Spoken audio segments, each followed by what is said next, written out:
Hello, TGIF. Yes, child, we made it through. We made it through. We made it through. We made it through. Monday was a long night because we watched the BET Awards, honey, and I've been messed up all week. Tired. Let me get my little glass on. I'm gonna drink a margarita, honey. One margarita gonna make you do what? 2 margaritas? I don't know which one this is, but it's margarita. So what y'all been doing today? Honey, I done looked at the Diddy trial and watched Sherelle's World and kind of got a kick and a giggle out of that, and watched was it Law and Crime Network or whatever the hell that is. I done watched Girl Is That Legal earlier this week. Been looking on social media, watched a little bit of news. So I can come to you with some hot topics. I'm tired. I've been tired all week. I've been tired. I swear them BET Awards wore me out, but I enjoyed every last minute of it. So today we got a birthday announcement. It's my look. It's our internet niece and nephew birthday today. Let's say happy birthday to Rumi and Sir Carter today. So we got Rumi. She's been on the tour with her mom, and they turned 8 years old. And I'm like, oh wow, time is really going by fast. So yeah, they turned 8. So I removed that down. So they turned 8 years old. I've been watching, down my time feed. I guess my algorithm is probably full of Beyonce stuff since I went to the concert. And what else is on my time feed on Facebook? I'm still on Facebook. And housewife stuff. So let's start off with what we got going on. What's going on, honey? They got protests going on. Folks is mad. And black folks are sitting around like, find somebody else to do it. They ain't even like, okay, no, we ain't fooling around with it. I don't blame them.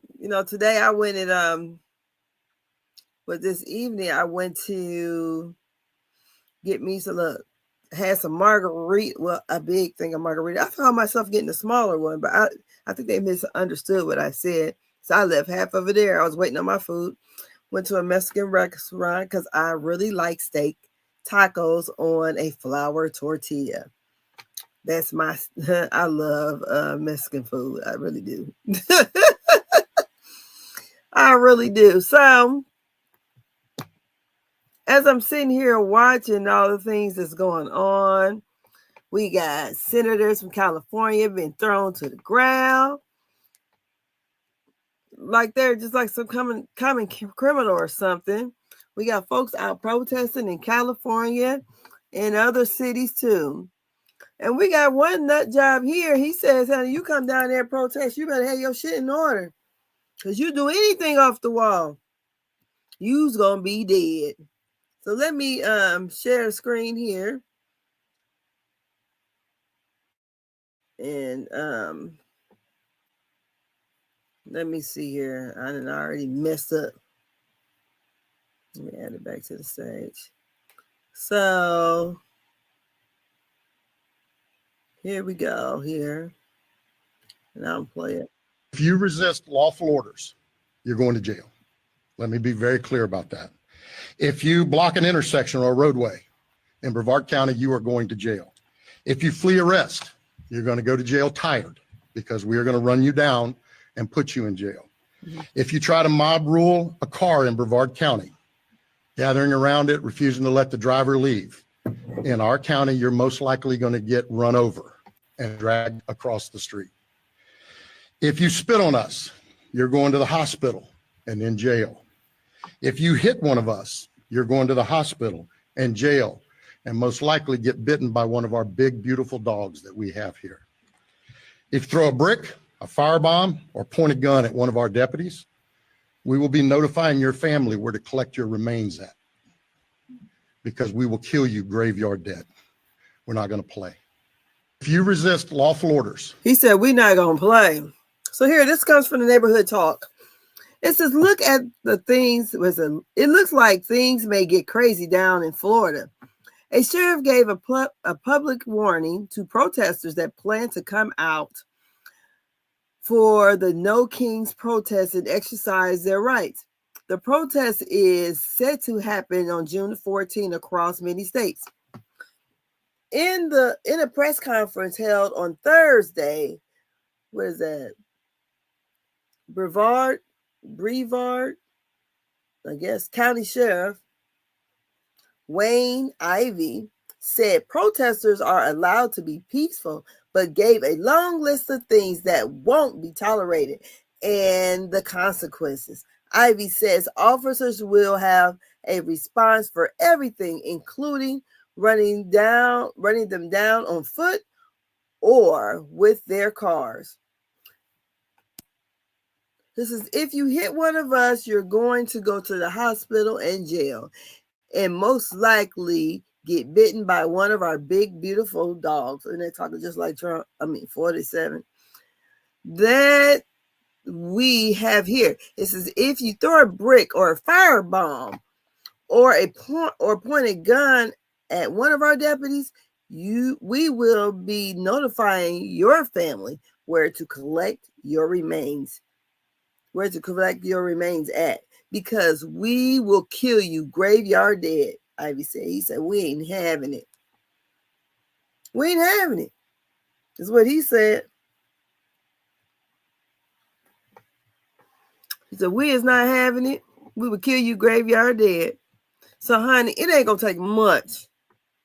Don't have y'all black asses down there. Because they're going to find one kind of reason.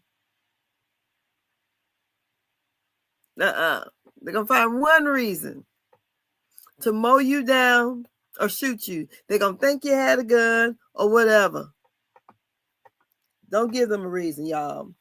I know you want to do anything in protest, put up Obama's picture tomorrow. I think tomorrow's supposed to be Trump's birthday. Put Obama's picture up on your social media. Don't be out there fooling around. They say out there fool la la and around in these protest marches. One guy even had something to say, honey. He told us, if you don't get y'all, basically I'm saying this, get y'all black asses out there and help march, they coming for y'all next. They been coming for us. I don't know. The fuck? They been coming for us as long as I've been living. I don't know what else to say about it. Here you go. My black brothers and sisters out there that are the ones that are posting all this, oh, we just gonna mind our business. And I saw somebody earlier making t-shirts of like a group of like 6 black people, black men and women, sitting on a bench texting on phones while the country is burning up behind them. Let me explain something to you guys. Let me explain something to you. When they get done with the brown people, they'll be coming after you. And if you don't think that's true, you got another motherfucking thing coming. This is bigger than you, okay? Because let me explain another thing to you. You sit back and watch millions of brown people be kidnapped and removed from this country. When they do come after you, there's going to be nobody left to stand up for you. And when they're coming after you, how are you going to feel when people are sitting on the sideline like, oh, we just going to mind our business? Fuck all this other dumb shit. Man, no, it's not the time for that. Power to the people. It's time to come together. My black brothers and sisters. We was coming together on election day. We did our assignment. And it's mighty funny that people want to come at black people now. Are y'all coming after Asians? Are you coming after the Polynesians? Are you coming after the Indian? Are you coming after any other race? Because we did our job. We were out there. Was it November, whatever day it was? What is the first Tuesday in I think it's the first Tuesday in November. We're out there voting. I'm part of the 92%. So we already see there's a sheriff down there in Florida telling your black ass, if you come out and don't do what we tell you to do, that we allow you to do, you will be shot. You better not cross that gun line or you will be shot. And this man want to say they gonna come after your. They been after us. They been. Things have never been easy for black people. So I don't understand this. I really don't. They should be coming after, asking their own, the ones who voted for this mess, for their help. All those people that thought, oh, no. We can't dare vote for that. Okay, they would even consider her black. Well, we can't dare vote for that lady. She used to be, no, we can't vote for her. No. She married to a Jew. We ain't vote for her. Look, they try to make fun of her, act like she wasn't black, but when it came down to it, what was she? This is foolishness. It is. Don't get y'all black asses out there protesting. You want to protest, you better go call your dang on congressman. Work the phones. Don't be out there in the streets. Let them do that. We can support them another way, but let them do that. Because they don't care for us, period. Let them do that.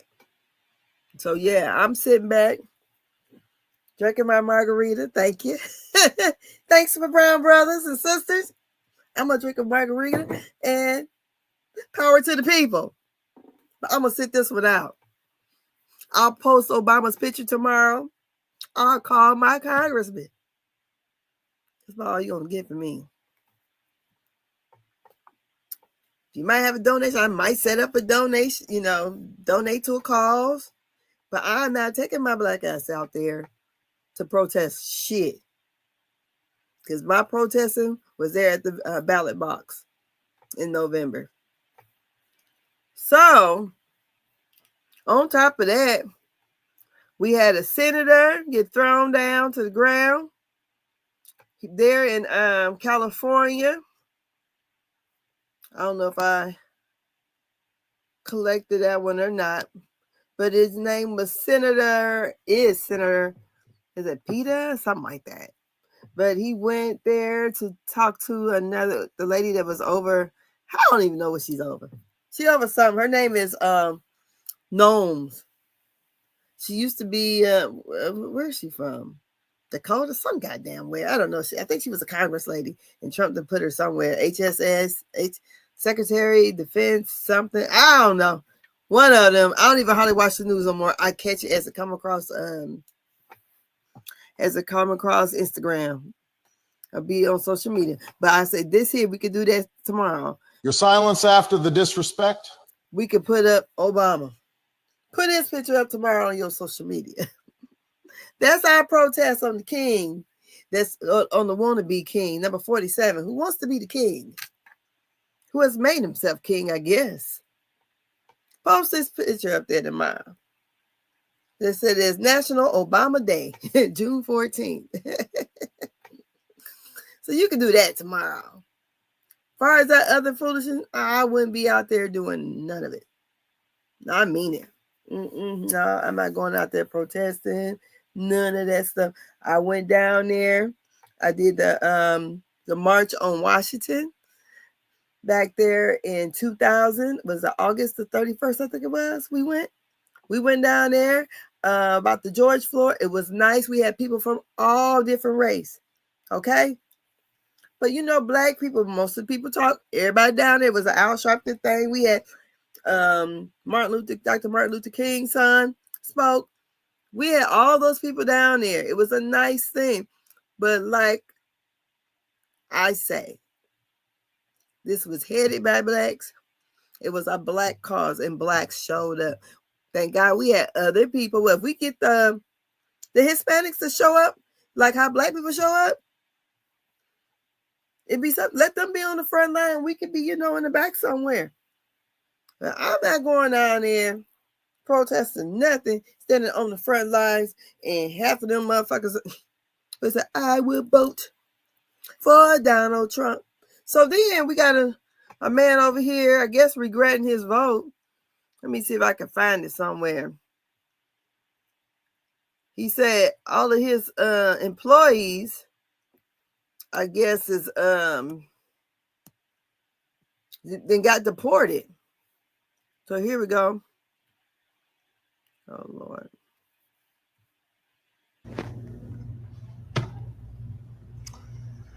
It takes a toll. Vincent, you voted for Donald Trump? Yes, I did. He thought the Trump administration was going to focus solely on deporting criminals. It seems immigration officials, he says, are just trying to meet quotas now. 6 Nicaraguan men who on May 27th were detained along US 1 in Sugarloaf Key on their way to a job. Their immigration attorney says it should not have happened because 5 of the 6 have their paperwork in order with pending asylum cases. Vincent Scardina is the owner of the roofing company where they worked. He's owned it 37 years. You become their friends, just not an employer, but a friend. And you see what happens to their family. It's quite a shock. Given his support for the president, we asked what he would tell the commander-in-chief if he had a chance. What happened here? This situation is just totally, just blatantly not at all what they said it was. It's financially as well as emotionally. It takes a toll. Vincent, you voted for Donald Trump? Yes, I did. Cry me a river. Cry me a river. Cry me a river. Because you know what he thought. They ain't think none of this stuff was going to hit them. They didn't. No. It's just the bad people. Really? No, he was thinking it wasn't people who look like him. All them that want to assimilate the other. That's what he thought. So he didn't thought it was going to be them. He thought it was going to be this. So cry me a river. And I don't think he's really, I'm not saying he ain't upset that his employees are getting deported. But if it wasn't his employees, would you think he have a problem with it? If his employees wouldn't get deported, because a lot of times people don't get upset with things until it actually comes on their doorstep.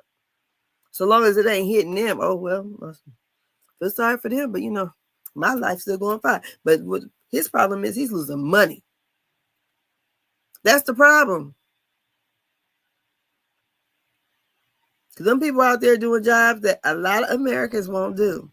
And what I'm saying is because I used to do construction for years. I used to be out there in the hot ass sun, doing asphalt, asphalt on the highways. I did. Now that's one thing. We only had one Mexican on our crew though. Maybe because I'm in Indiana. I mean, goodness, we did. That was mostly white guys on our crew.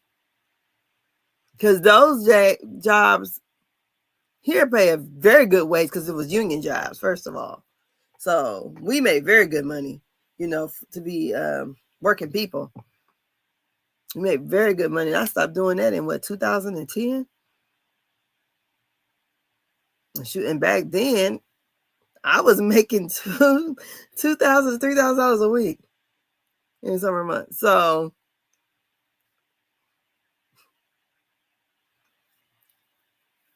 and only other time I seen a construction crew that had Mexicans on it.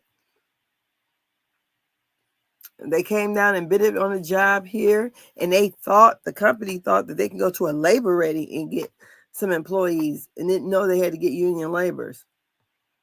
And I know they lost it. They had no idea they was going to pay out so much money, pay all our benefits.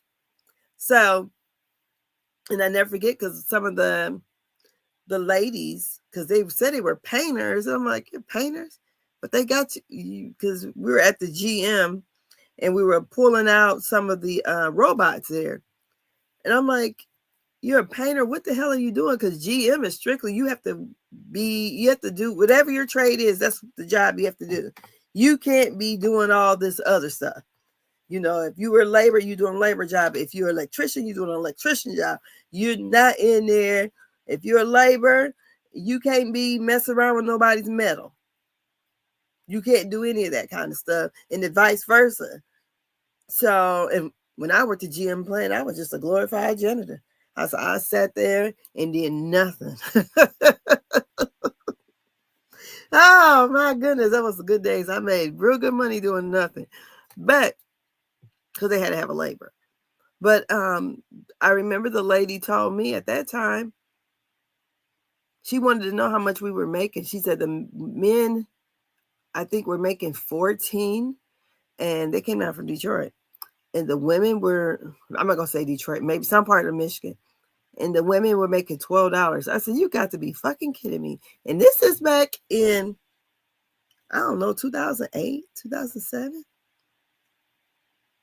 I'm like, I said, it doesn't work like that. I said, you guys cannot be in nobody's union. Cannot be. I said, somebody's lying to y'all. But you know, I can't fight their cause. I know what union hall they belong in. I guess we all could have told, but when they thought they was going to bust out, the company thought they was going to bust up out of here without having our money. How union hall employed that, honey? They had to have our checks, and each day they didn't pay us. They had to pay us a day for it. So I don't know. Like I said, I will support, but I ain't getting on the front lines with none of this mess. No, I'm sorry. I've been on the front lines going and voting. That's the way I feel about it. I'm sorry. Maybe the Lord have changed my mind, but I hate to see this happen. I really do. But sometimes people, when they have to fuck around and find out. And this is where we're at. We're fucking around and finding out now. And it ain't pretty. It's really ugly. And like I said, I hate that this is going on. I really do. I hate it, but I don't think I'm about to put my life on the line going out there to help someone who I feel like look down at me. I'm not saying all Hispanics are like that, but a ton of them are. So I don't know. Godspeed to them. And maybe they can, this is a lot of them. I think it's more of them than it is of us. They get together because, Hispanics includes a lot of people, all different, what we consider races. We got Black Hispanics. We got white-looking Hispanics. You got what we normally consider Hispanics and Mexicans or whatever. They could all work together collectively and try to get their cause worked on. But I think the Cubans sold them all out. But that's enough of that, honey. That's going on. What else we got controversial? So I've been watching the Diddy trial. Well, paying attention to it, I guess. And today, they had Kanye show up. So, but yesterday, in the testimonies, they had talked about Jane Doe actually going to another, what they call a hotel night with another rapper and his wife. And people are assuming, allegedly, that iconic rapper is Mr. Kanye. So here's Kanye going into the courtroom. Hey, Kanye, gang. Happy to see you. Yeah, gang. You the last one.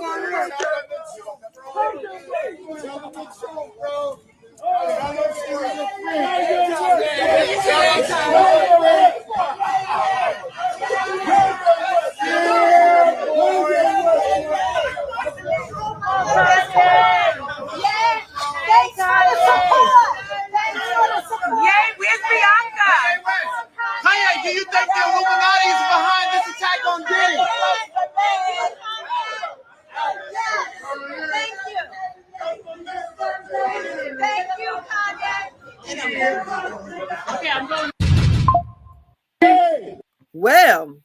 So Kanye showed up, and reportedly he left 30 minutes later. I think he was in the overflow, if I'm understanding correctly. That's what he did. He went down there with his friend. So, Miss Tia has something to say about it. Let me see if I can find her. She has something to say. Here we go. Miss Tia said, Kanye the only one that's going to show up? Where the rest of you motherfuckers at? And here she go. So Kanye gonna be the only one that show up at the courthouse in support of his buddy. Since nobody don't want to say it, I said. All right, Callie, get your big fat ass down there to the courthouse. Ross, get your big white ass down there to the fucking courthouse. French Montana, get your yellow ass down there to the fucking courthouse too. Kevin Hart, get your short ass, funny ass down there to the motherfucking courthouse too. Meek Mills, get your Philly ass down there to the fucking courthouse too. And all them bitches he was fucking. Who else? Saucy Santana. That's your dog too. Go down there to the motherfucking courthouse. Now he needs support, y'all. Who else? Joey Chavez. That's her name. Future baby mama and Bow Wow baby mama. Take your ass down there too, girl. Jennifer Lopez. Get your ass down there too. Who else? Gina. Where the fuck you at and hiding? Get your dick sucking ass down. So Kanye gonna be the only one that show up at the courthouse. She said, Gina, get your dick sucking ass down there to the courthouse. Oh my God. She just had me dying laughing all the time. Gina was in them dang on court documents quite a bit. I don't know. They talked about Gina. They talked about Carisha. And Uncle J. Doe was jealous of both of them motherfuckers. So then, listening to this trial, watching, people analyze the different tweets that were coming out of there. And I mean, the tweets got very graphic. I said, God dog. I felt like I was reading some kind of, I don't know, XXX novel or something. It just got really, wow. And I think, the trial is very salacious. It's not what we thought it was going to be. We thought it was going to be, filled with a lot of orgies with, Main Street stars, people that we know of. But now it's mostly Diddy and his women. Well, 2 so far that we know of. And the escorts. So, but anyways, in there today they've talked about on that Diddy trial about all the stuff they found in the raids, which I thought, okay, we're gonna get to it, because y'all know everybody was online talking about that goddamn on baby oil, all this. And Tony Busby had every damn person out there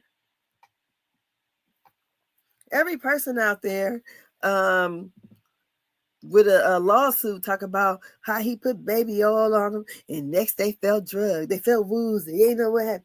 All these things got people out here saying they was raped, and the dealer didn't have no dealer.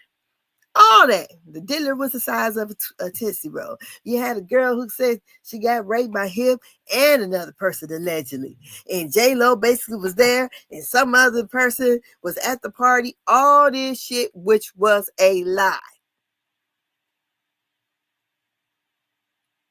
And then we find out they bring up about the baby oil today. They talked about what word I want to use? Paraphernalia in the house.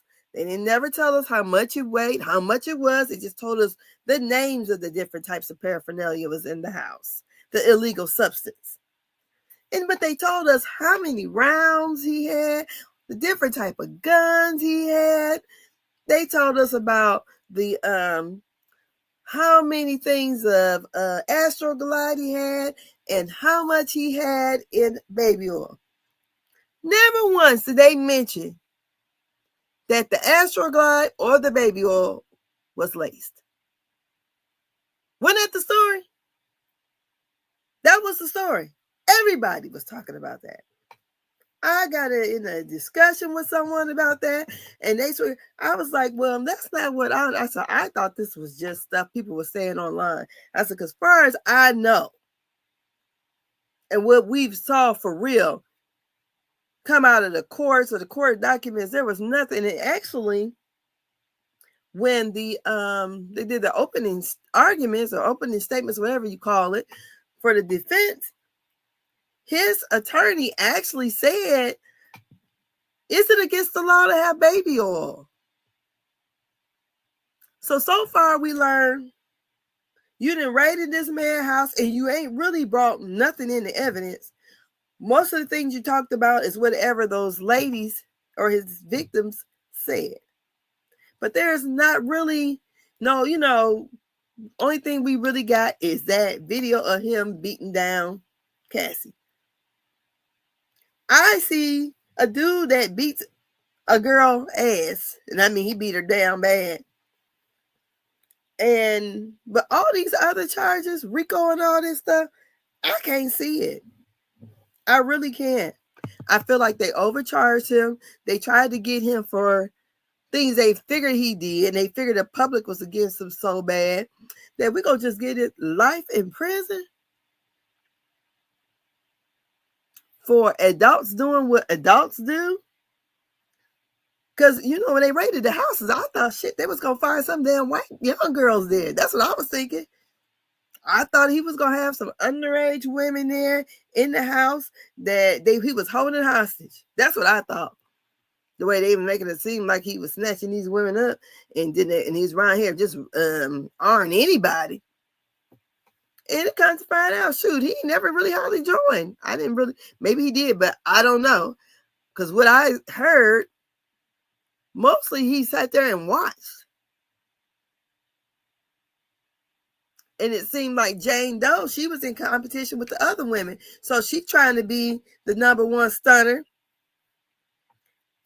Gonna do all these things because she wants him to like her the best. So she's doing these things she thinks he likes. But then Young Miami was getting a lot of attention and can go online, show pictures of him and her. But Miss Jane Doe could not do that. So I think he's guilty of probably a lot of things. But these crimes that they're charging him with, I think they are really, really moving the goalposts on the RICO. I mean, because they're even trying to use, from what I understood, when I listened to Girl Is That Legal, she's an attorney. She said they was going to try to use some of the fraud to connect, to help with this conspiracy to RICO. Him just lying to Jane Doe, doing what other bum ass niggas do. When they lying to you and they seeing this girl and seeing that girl. So they really? But I tell you what, y'all rich young men, or rich old men, you better think about how y'all plan on tricking off. Because it looks like if you fly a girl out somewhere,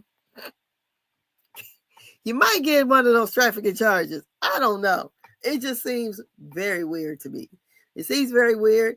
I think that maybe if they could have got him, if it would have been a state charge and got him being abusive to her, because we did see that. But all these other things, it's kind of hard to say, are they telling the truth? What other evidence do you have other than we know, yes, he did get male prostitutes, but he wasn't making money with this. He was the one spending out the money. He's paying $10,000 a month for old girl's apartment, and he paying off the dang old escort. So I don't get it. Not enough for them to give him a RICO, try to give him a RICO. And then, with the RICO, they could try to take his money. All of it. This was not no $1 billion industry that what he was doing. Because they're getting him, one of the charges is money laundering too. Laundering. I don't know. I don't know. It's a bit much, I think. It's a bit much. It's a bit much. But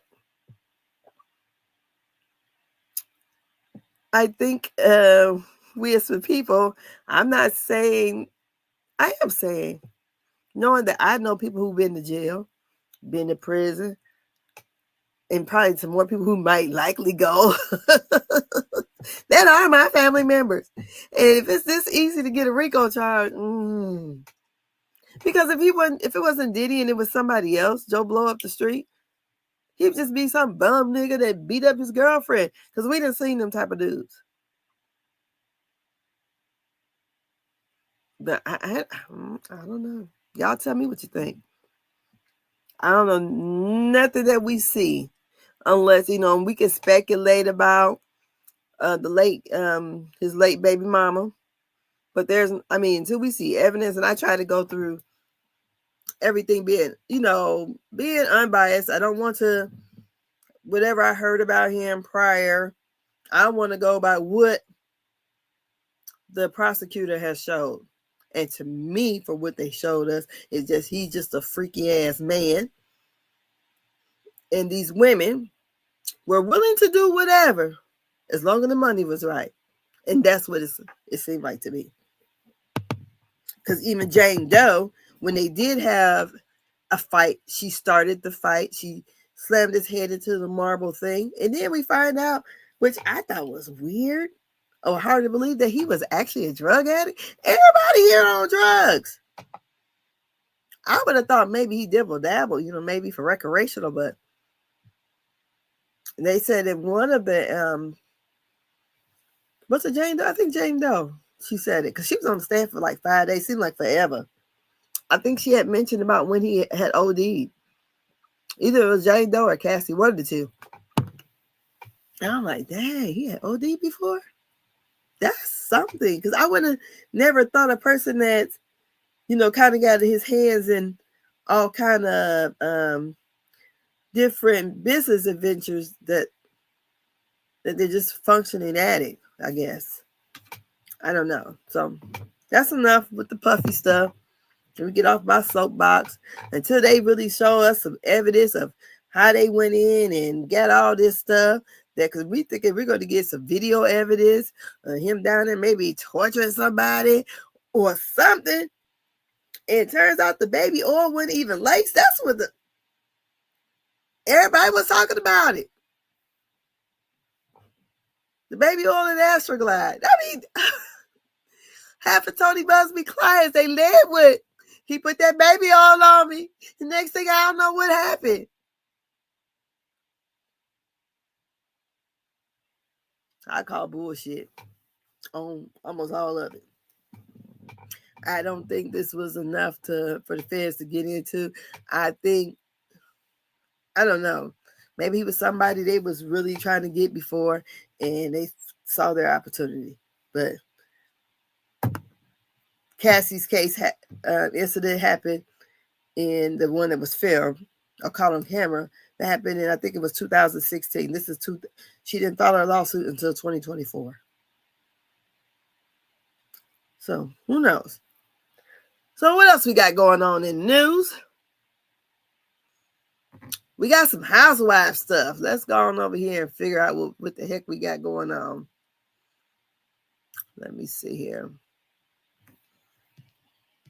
We got housewife stuff. So the other scammer that got himself deported, that is still married to Portia, he's finally been released back over there to Nigeria. I think it's Nigeria where they sent him to. And the courts finally I thought I had, hold on, let me see which one I got open. It's all of it. Let's see here.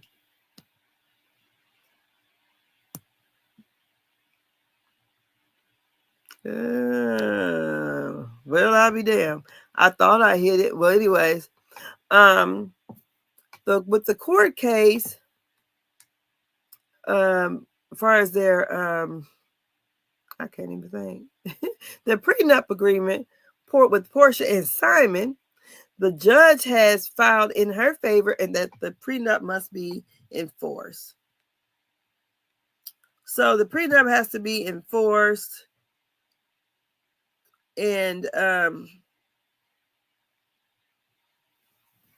guess he got to pay. I start paying her $40,000 a month. $40,000 a month, and she gets to stay in the house and a whole bunch of other good stuff. So that's it with Portia and Simon. Also, we have Miss Portia and let me go over here. Miss Portia and Candace will be on, what does that say, girl? I can't even see my damn glasses. I can't see. Okay. It says Portia Williams and Candace Dillard Bassett will join season 4 cast of Traitors. So we got both of them going to be on Traitors. So they got a list of everybody who's going to be there. So he's got Dorinda, Natalie, Tiffany, Portia, Lisa, Candace, Carolyn, Maura, Donna, Christian, what's that? Tara, Manette, Rob, Yam Yam, Ian, Rob, Colton, Stephen, is that okay? Mark, Ron, Eric, Johnny, Michael. I've never watched Traitors before, so I don't even know how the show go. I heard it was pretty good, but I just never watched it before. So good luck to Portia and Candace. May you guys become the traitor. You know, Portia can lie pretty good. Candace probably gonna get on everybody's nerves because she sure got on my nerves on Potomac. I don't know. Maybe she might be a good traitor. Who knows? So, what else we got going on over here? So then, since we're talking about reality TV, we got the Basement Man, a.k.a. Ralph and Drew Sidor. Honey, he done came down to the internet and he telling all their goddamn on business. Let's go here. He goes, let's be clear.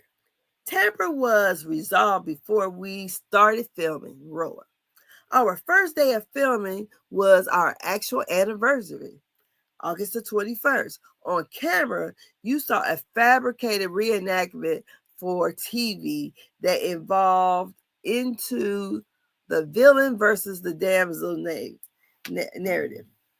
After filming, we celebrated our anniversary and went to Chateau Elan, whatever that is. So here we go. By the way, I went to the beach. I needed to spend time with God, gain my composure, and truly understand what I'm doing. I went to my new place of refuge and desperately needed to get away. I needed to find my happiness. You don't know, but I was at a critical breaking point, and leaving was by far the best thing I could have done.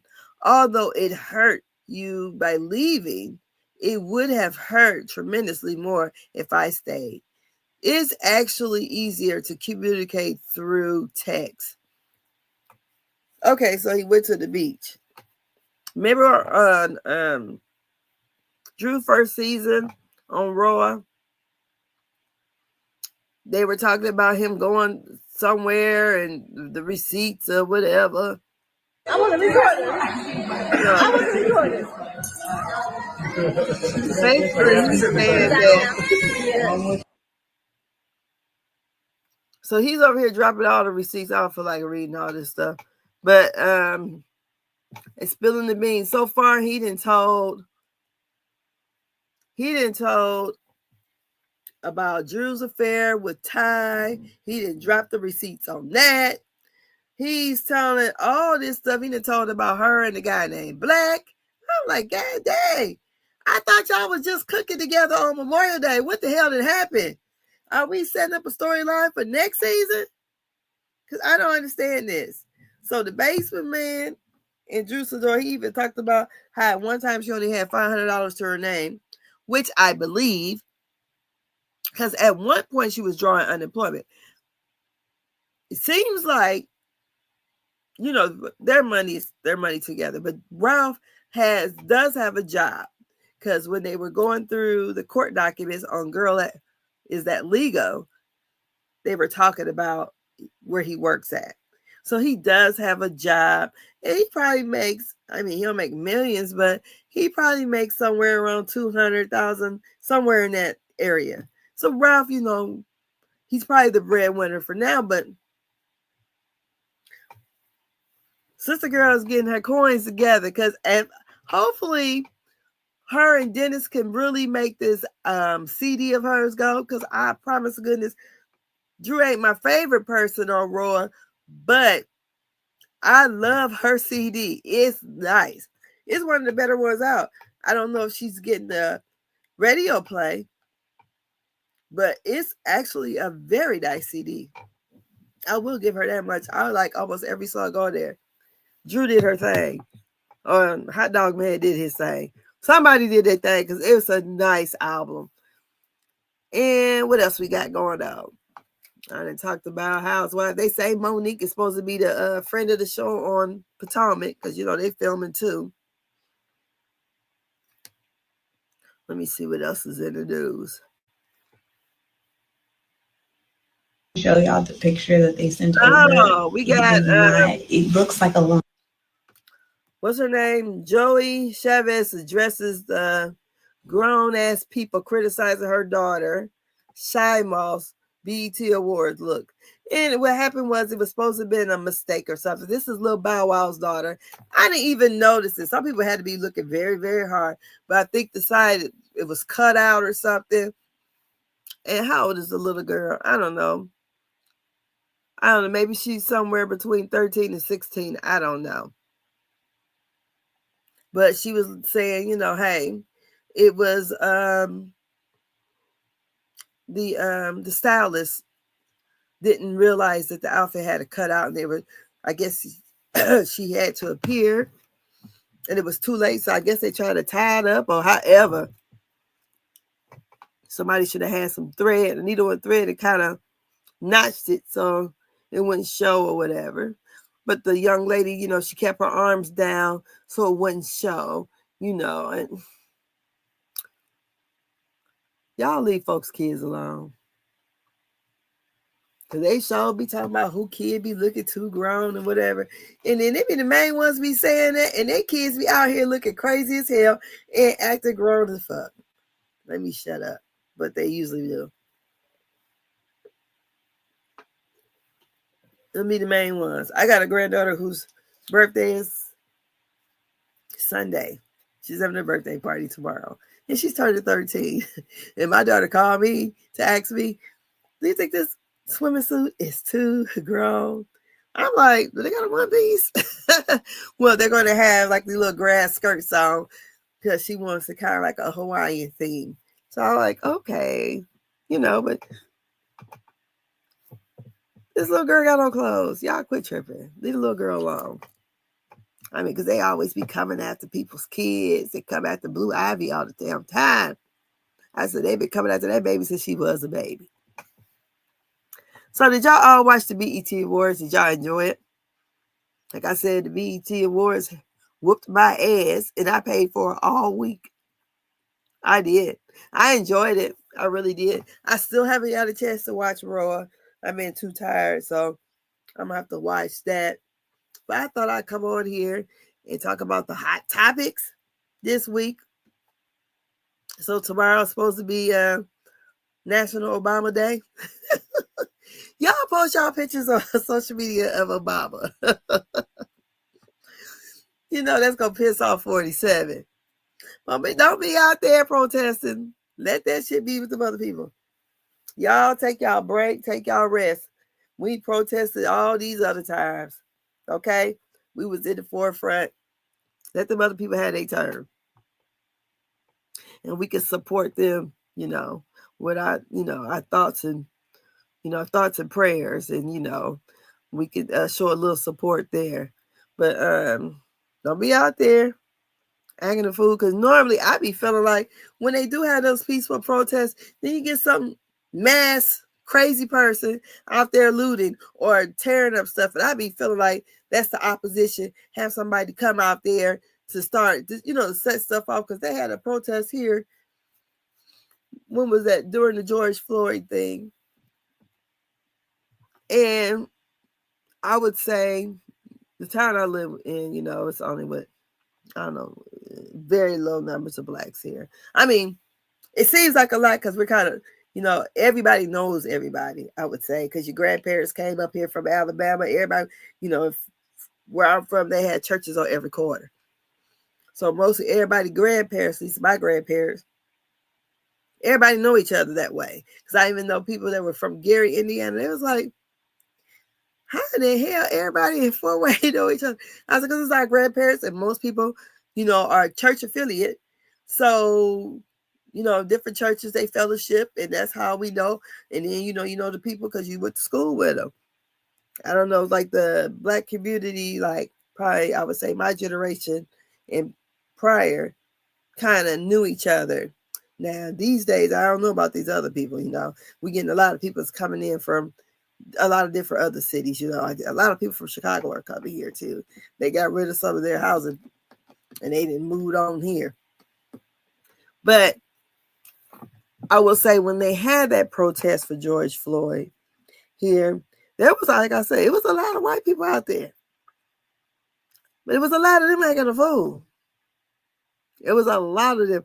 That wasn't us over there. They was over there busting up windows and stuff like that to different stores and all that. Then, because when I seen it, because I told my husband, I'm going to go down there. And he had went to work. I said, I'm going to go down there, see what the protest is like, to be trying to be, do my little activism. I turned on I think it was my son called me. Somebody called me. And they's like, you turn on the TV? I'm like, no.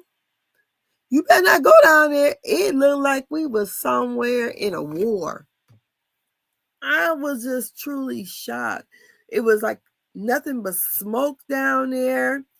And this was, during the daytime still. I mean, it's summer months, so it don't get dark here in the summer. It's almost damn near 10. It was like a big ball of smoke. It just didn't even look recognizable. All the damage, and you got the police coming in doing, I think they were shooting rubber bullets at people and stuff. People got hurt. I'm like, what? Hell no. I'm not going down there. Not so they can get my black ass. No. I end up going, after all that happened, then you had like some people that came in. I think the lady said they were from South Bend. So that's probably like about an hour away. But these people, they look like, I'm not going to say Mormon. They look like, they're not Amish, maybe Mennonite or something like that. They look, you can tell when you see these people, they're to themselves. But I thought, oh, that's something to see those people out here doing a cause. So, they get out there singing their, hymnal songs and everything. And, there was a lot of everybody there. And I will say, in my city, I haven't seen anybody protesting. And we got a lot of, I would say, immigrants here. Just in the last, I would say, 15 years, we have a big community of Burmese that they got in from Burma that were refugees. We have and I didn't know we had so many of them until I had a problem at the bank at Wells Fargo. And so I was on the phone with a customer service person, and they said, oh, you're from Fort Wayne. I'm like, yeah. They go, how is it there with the Burmese? They have, I think we were number 2 in the United States that got the most Burmese to come in to their city. I said, I really hadn't paid attention. because what they did was they put the Burmese all in one area of town, which I thought was pretty messed up because, like, we got a lot of Afghans here when they had all that stuff happen when George Bush, when Biden pulled out of Afghanistan and they brought a bunch of them to the United States. We got a bunch of them come to my city. I ain't seen not one. But they have the Burmese. They're all on the southeast side of the town. And southeast side of town is predominantly black. I'm not going to say it's predominant, but that's where most of the blacks live. A lot of blacks. I'm going to say most because a lot of them have moved out. So they put them in these apartments. At the time, I used to do taxes.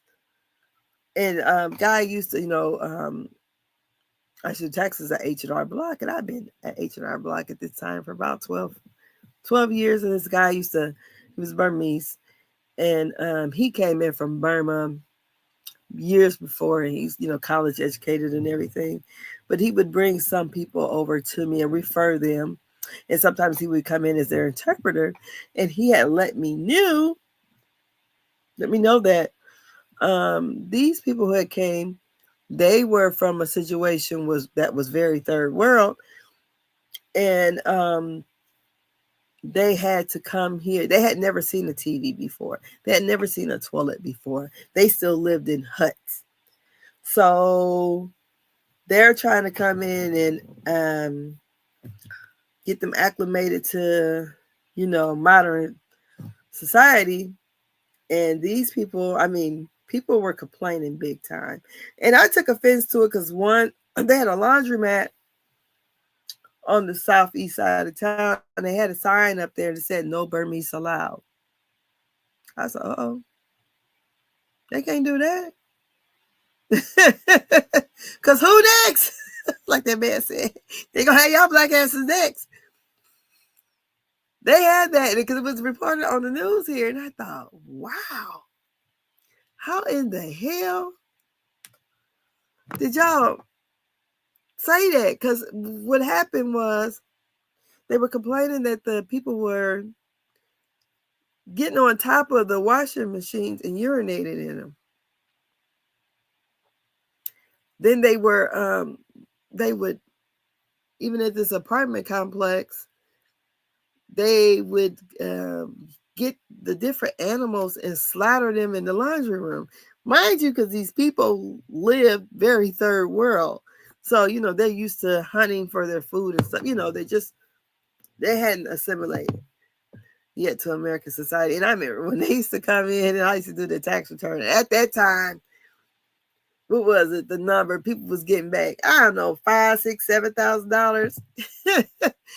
Even though we already got this language barrier, they got a younger, sometimes they have the kids trying to translate, and you sit through all this trying to do the tax return, and they look at you, not enough. I'm like, look, a $7,000, $5,000 tax return is not an American birthright. It's not enough. No. So sometimes I'm not doing theirs. They gonna have me sitting here all day long and for them to tell me no. But so what they did is they sent them all in one concentrated area in Fort Wayne, and you know how I said, no, they wouldn't. If these were black people, they wouldn't have this. They took over this complex. I almost think that a Burmese person had bought the apartment complex because, honey, it looked like little Burma over there, or what I would imagine little Burma looked like. I thought I see some damn chickens outside. I swear to goodness. I was like, oh my, because I drove through there, and this used to be an apartment back when I was coming up over there. It wasn't bad. They weren't bad apartments. It wasn't ghetto or nothing. Here in Fort Wayne, what we call the hood ain't really, really the hood. We don't really have a hood here. It kind of get bad, but we don't have, abandoned buildings and stuff half up, and they ain't got that kind of stuff here. And no, they don't got that. So you got the nice side of town. You got what we call the ghetto, but they had them over there in them apartments, and honey, it looked like something I had never seen before. I said, and they wouldn't have never, they would have had neighborhood code or something come out. They would have evicted all of them black people out. They had the sheets blowing in the wind out of the window. It was just, I had never seen nothing like that. And they're congregated everywhere out there. They would have got us for loitering. Then some of them, the ones that's growing up now, they was going through the head of somebody had got them on Facebook Live because they was in there breaking into people's houses because they had different housing additions over there, breaking into people's houses. Because the young was, my mom used to substitute teach at one of the was it like elementary schools, and they had a lot of Burmese there. And she's like, you know what, them little Burmese kids, they ain't scared of black people. I said, they ain't been taught to be scared. So it's survival of the fittest, and they gonna fight just like the rest of them fight. Because they be in there and fight. Mama said, some fighting kids. Yes, that's what, that's what they used to. And a lot of them seems like those kids kind of assimilate because they're in the communities where it's predominantly, I'm gonna say predominantly black, but mostly black. They're hanging, they're hanging out with the black kids. They're doing what black kids do. They listen to the rap music and all that kind of stuff. And what they are doing, I said, they're doing like the blacks 50, 60 years ago when they came up from down south. They let the family stay with them and everybody pull their money together because that's what they're doing. They're pulling their monies together. And is a housing addition because my sister-in-law lives over that way in a housing addition, and they're buying up the houses over there cash. Because another lady, I know she has a big daycare, they bought her house cash, paid over the market for her house, let her stay there a whole year, rent-free. Bought her house because she was building the house, and in the midst of building her house, her husband had passed. So, but anyway, she still moved. But yeah, she stayed there a whole year rent-free, and they bought her house cash. And because my sister-in-law was telling me some of her neighbors had moved because the Burmese was coming through. You even got to have your house up for sale. They coming knocking on your door and see you want to sell, because what they're trying to do is build their community, and they're moving all their family members in a particular area. Kind of like, how blacks did. I mean, at least that's what they did here in Fort Wayne. You had a lot of blacks come to from Alabama, came here. And so my grandmother came here by way of Alabama. And what they would do is, they kind of band together. That's why the community was tight. I said, so my mother was talking about the civil rights movement. I said, what happened? These new preachers done dropped the ball because all them old preachers, they was out there doing all that marching. These new preachers ain't really marching like that. At least around here, they ain't. We had a lot of activisms going on when I was a little kid and younger. Them preachers was out there. These preachers ain't doing their job like that no more. It's kind of, okay, we pray for them. He said, let somebody else do it. No, here. I don't know if y'all can still see me, but that's my little rant on TGIF. What the hell? Oh no, I said, what the fuck? Because why in the fuck is this man talking about the sheriff saying, you come down there and you don't do right? You're going to be graveyard dead. We got the daggone senator being thrown to the ground this week. We got Trump.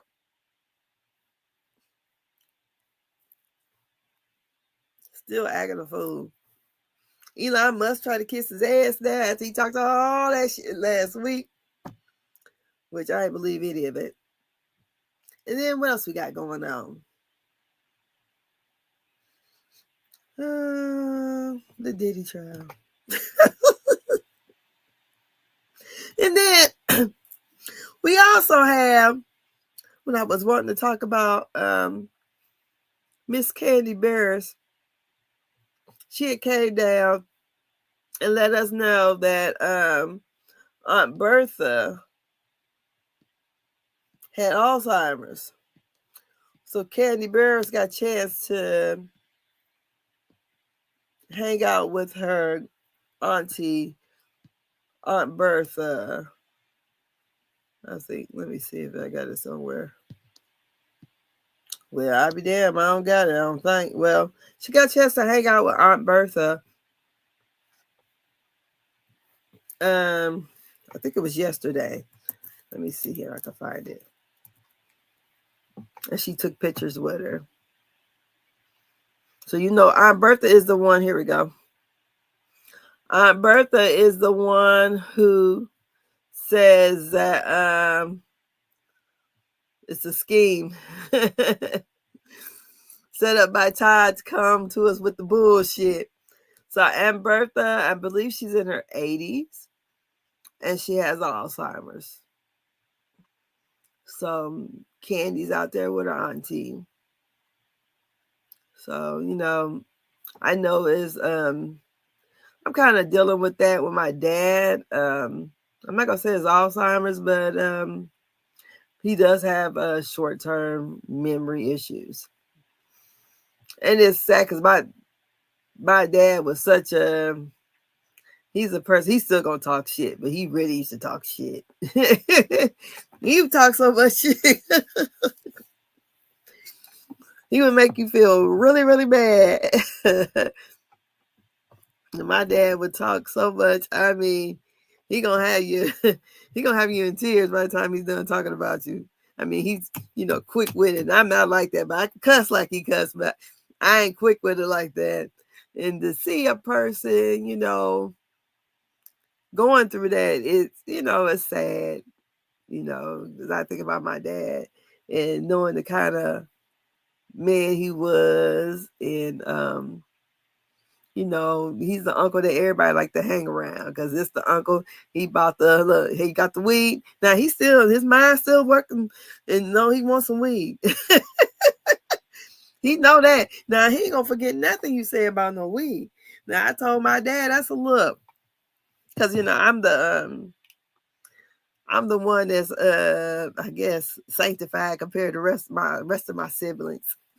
And I said, Daddy, I done lived to be 52 years old. Ain't never had to roll no weed till I started having to deal with you. You got me up here because his dexterity ain't that good. I don't know nothing about rolling no goddamn weed. And hear my daddy be like, here, peer pressure, peer pressure. I'm like, Daddy, you ain't my peer. So I'm 52. He's 73. He just turned 73. So I'll be 53 my birthday. But yeah, so it's, you know, it's hard when you see a person, you know, going through another stage of life, you know. So, you know, prayers up to Aunt Bertha.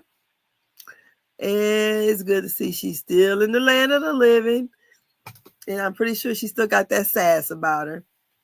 Because she, you know, she was iconic on Raw. Her and the other sisters, the OLGs, the old lady gang. Yes. They were iconic. But, you know, her, what she said, I said, that lady had me rolling. Talking about, this is a scheme set up by Todd to come to us with the bullshit. And she did that little turn. But yes.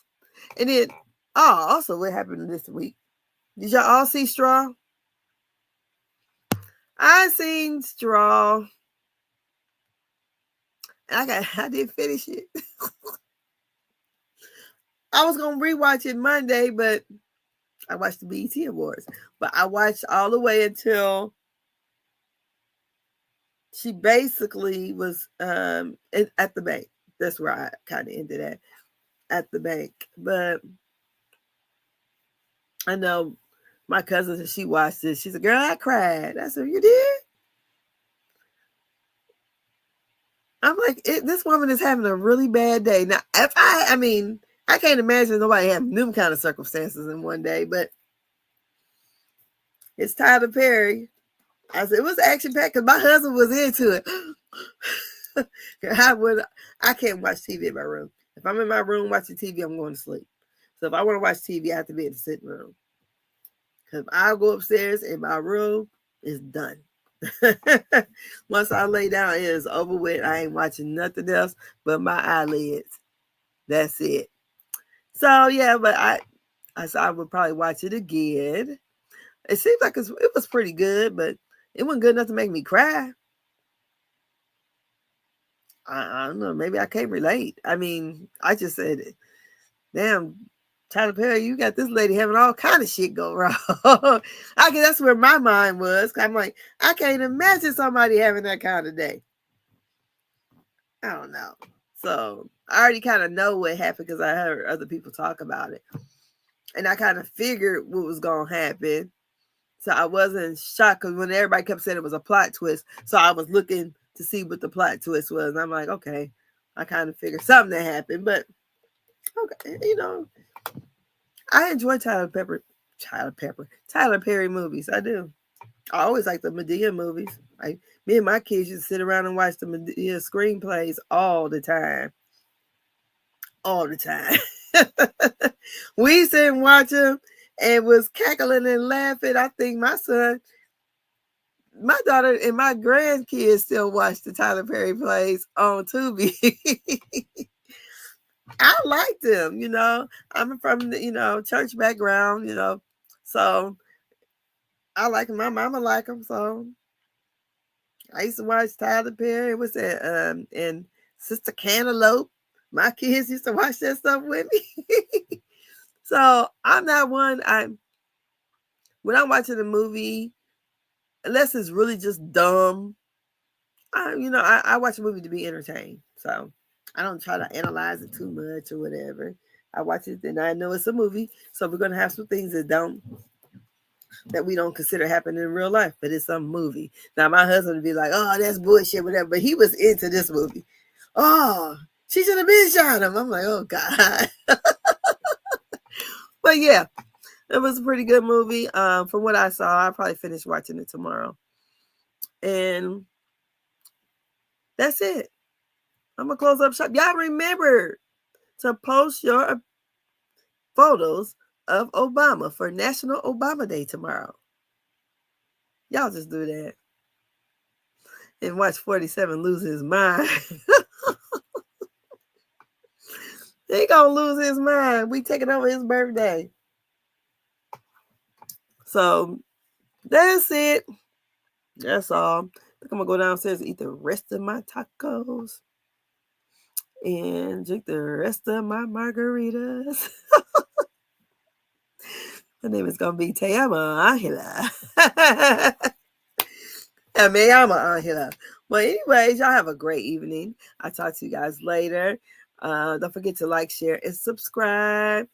And to all you fathers that are out there, happy Father's Day. And I'll be spending Father's Day with my dad and my husband. Have a great day, a great evening. Good night.